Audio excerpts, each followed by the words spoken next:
Okay, I guess we'll get going today. We're going to be talking about clairaudience, which is clear hearing. And it's quite interesting. I was born with this. When I was a little kid, I'd always hear things. And very early on, probably the age of 3, I chose, I don't want to hear any of this bad stuff.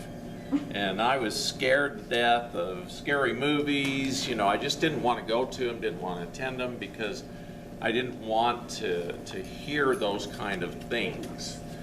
And my brother, on the other hand, he played with the Ouija boards, he did all kinds of stuff, and he heard voices that told him to do kind of mean things. And both of us could be described as having schizophrenia.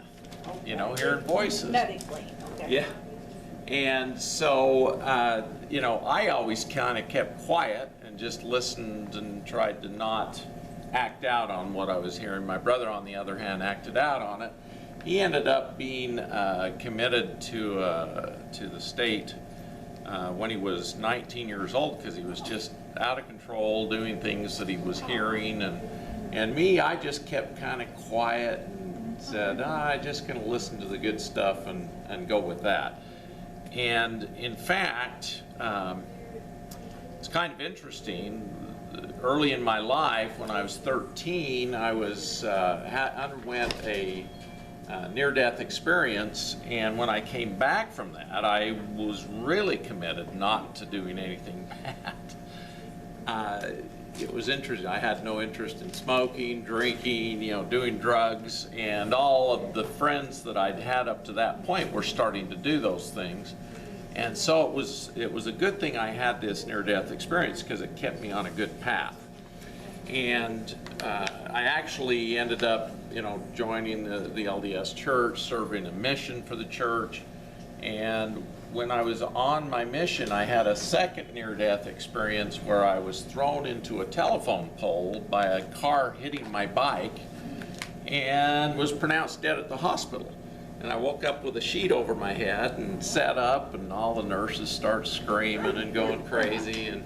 And it was fascinating because with that experience, I knew I was supposed to go to medical school, and I knew what my path was going to be. And at that point, I could hear the voice of what I would call Jesus.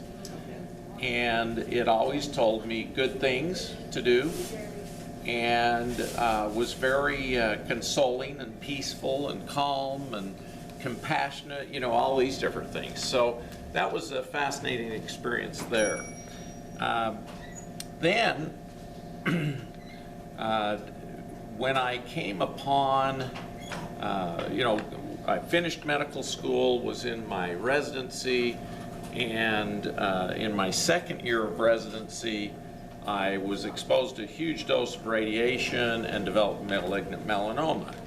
And when the doctors told me, oh, you're going to, you know, it's stage 4, there's no hope, chemo won't work, you know, they gave me 2 months to go home and get my house in order. And I wasn't in too much pain, so they said, well, you know, go enjoy yourself for the next couple of months because you're not going to be around. And a voice inside of me, clairaudience, said to me, you're going to be fine. Go home, pray, see what happens. And I had this prayer, and I heard the name Hulda Clark in my dreams.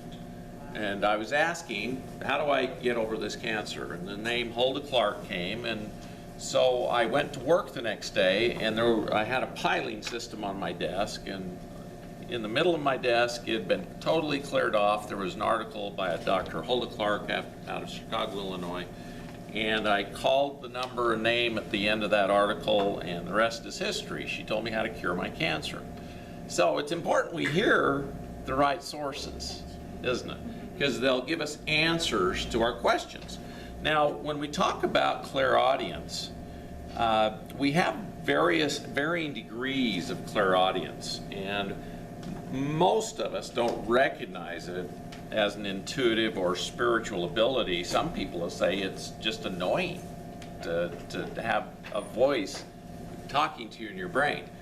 And, you know, most of us, like me, I was scared to let the medical profession know I heard, you know, Jesus in my head. And you hear about a lot of these people who say they're Jesus Christ because they hear his voice in their head and they think they are him, but they aren't. And so it's kind of an interesting modality. And we have to be careful what we hear and choose what we hear, and we can augment what we hear. In other words, we can increase the ability of our clairaudience. Okay, so some people find it easy to tune into their frequencies on the other side and hear. And other people develop the skill with practice. Some people can never master it, but we all have it. And a lot of us, you know, it's interesting. My son was using the hallucinogen LSD, and he heard voices really powerful with this substance. And what made him decide to quit using it was he heard the voice of the devil, and it told him it was going to kill him and all this, and it freaked him out, and so he quit using LSD, which I was very happy for, because I don't believe in drugs and using those kind of things. But he could hear the sounds very easily with that. My oldest son has had guidance through voices also, but he always listened to, you know, higher-minded stuff, and he went on to get his PhD in biochemistry, and then he started not believing in anything, and the voices went away, which was fascinating. The PhD. Yeah, the PhD made him just live into his own ego, and he couldn't hear the other side at all anymore. Now, my daughters both have the ability to get clairaudient information. My one daughter's a nurse, and she would walk into the room and know what was wrong with the patient, because she would hear the masters on the other side telling her stuff. And I always told her, you know, you should become a medical doctor because you could use that to your advantage like I did. And but she didn't want the pressure of it. And so, but it was fascinating hearing her speak. She would have the doctors come in and they would diagnose them with something, and she knew it was wrong, but she just had to keep her mouth shut because she was the low woman on the totem pole. And so it's been fascinating watching her career, because it really upsets her when she knows something and she hears it and she can't act on it because she's just the nurse. But she does make suggestions to the doctors in a subtle way so that they can catch on to what she's experiencing. Okay, so opening up your clairaudience gift has to do with DNA activation and your encoded cellular memories. And activations of your chakras, raising your frequency and balancing your energy bodies and your self-esteem, so believing in yourself enough to know what you're hearing is correct, and the ability to trust in what you hear and see, you know, the emotional state. Blockages, we can do clearings to clear blockages and different things. So I like to, it's kind of interesting when now clairaudience, you know, clear hearing also has the same chakra as your speech. And so people who channel messages or who speak the truth are using, you know, their clairaudience and their throat chakra, which includes the hearing and the occipital cortex of the brain. Now, when I was told to go and find this man by the name of JJ Dewey, because he was literally having John the Beloved, the brother of Jesus, appear to him and give him pretty fantastic messages. And when I'd read these messages on the internet, I thought, geez, I got to go visit this guy and see if he's really having this happen, you know, because you always wonder, oh, are they making it up or what they're doing? And so anyway, I drove clear to Idaho, and I know I've told this story before, but I found JJ Dewey in this big cabin, and when I knocked on the door, a lady opened the door and she says, "You've come to heal us?" And I said, "No, I came to see JJ Dewey." And anyway, she opened the door further, and there was a prayer circle of 24 people praying for healing. And you know, I wasn't interested in doing anything that day. I just wanted to find out if JJ Dewey was visiting with John the Beloved, who was, you know, in biblical time, one of the 12 disciples and the brother of Jesus. So, that being said, I met JJ, and he said to me, "Scott, John told me you were coming, and I'm supposed to give you a blessing, and you're supposed to heal us." And I was like, hug, you know? Oh, yeah? Yeah. I thought, whoa, this is going to be interesting. So anyway, he gave me a blessing, just like an LDS priesthood blessing. It was a little different in that he commanded that the sounds of God would come through me to help people heal.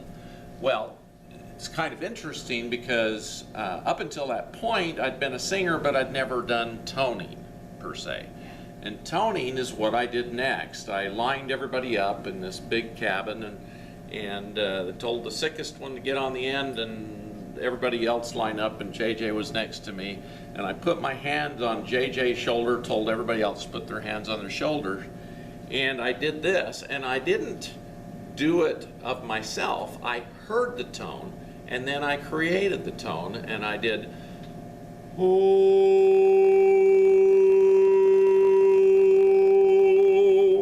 and I did a loud Om. And it was quite fascinating because the angels joined in, and it became very, very loud. And I was like, geez, you know, how'd that come out of me? And the next tone that came was an Om. I did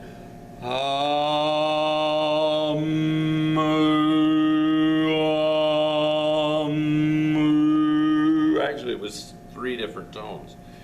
And the vowels and the consonants that go with these are quite interesting. And I kind of wrote down some interesting information on, let's see. It would be there's 10 pages to this handout. Wow, this is long, yeah. So it's kind of a long handout, describes a lot of different stuff. But anyway, grab one. I put them kind of back and forth, so you can just grab the top one. And there's lots of handouts. So I just walked in and I have a class at 1, but Oh. I'm going to listen as long as I can. good. So anyway, it's quite interesting as you look at this. The vowels represent the 5 elements, 5 Chinese elements. And this is on page 8, I believe. Yeah, on page 8. So, and it says sacred sound, the toning. And it's important vibrational frequencies. The is earth energy, believe it or not. The E is kind of air energy, the east. This is at the very bottom. The I is fire or south energy. And then on page 9, O is water or west energy, and U is the etheric energy. And in Chinese medicine, the metal is the etheric energy, believe it or not. So, quite interesting stuff.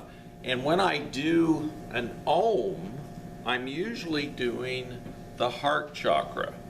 And it's interesting because on this, the O is water energy or west energy, and the heart is supposed to be fire energy. Now, why the angels and the masters tell me to do these things, I just don't question them, I just do it. And it's been interesting because when I've done the sacral plexus, I usually go through all the vowels, which is fascinating to me because as I was studying, you know, the clairaudience and the toning, the vowels hit all of the 5 major chakras. Now, the air chakra has to do with the throat chakra, and so E. And it's been interesting because the angels, and when I do the throat chakra, I do me, which is kind of interesting. And I feel like, and I've heard when they tell, you know, speak to me through the clairaudience, that the me is the soul of this chakra, and it's your chakra, so it's the me area. And so it's been interesting how when I actually started doing the toning, how it did connect with this, and then some ways it didn't. And I was guided through the clairaudience, or the clear hearing, what to do and what to say and how to bring it out, because I don't bring it from myself, and it's been quite interesting. This Jonathan Goldman received the pineal toning the same time I did in September of 2011, and he's been a very powerful, gifted toner, and he hears the sounds also as he brings them through, and he has a lot of different tapes on that. So, yes. I just want to share, I've studied quite a bit from Jonathan Goldman, Yes. being involved in sound healing.